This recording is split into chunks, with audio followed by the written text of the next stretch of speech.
નમસ્કાર મિત્રો.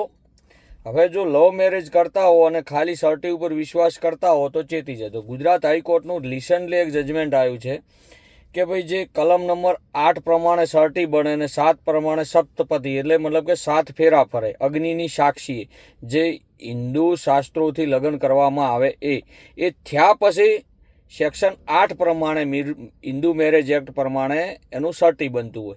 જો 7 ફેરા તમે નથી ફર્યા અને ડાયરેક્ટ સર્ટી બની ગયું છે, જેનું પ્રૂફ નથી તમારી જોડે, અને ડાયરેક્ટ તમે સર્ટી બનાવ્યું છે, તો આવા જે લગ્નને જે સર્ટી તમને મળ્યું એ કલમ 8 પ્રમાણે વેલિડ નથી.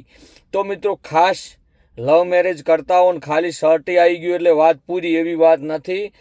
તમે 7 ફેરા ફર્યા છો કે કેમ, જે તે પંડિત સાથે તમે મંત્રોચ્ચાર સાથે લગ્ન કર્યા છે કે કેમ, એ પણ હવે પછી જોવાનું રહેશે. બાકી આવા મેરેજ વૈધ મેરેજ કહેવાશે.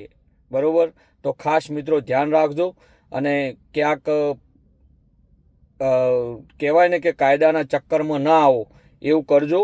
બરાબર? અને આવું કોઈ હોય તો મારો કોન્ટેક્ટ તમે અવશ્ય કરી શકો છો. હર મહાદેવ, જય શ્રી રામ.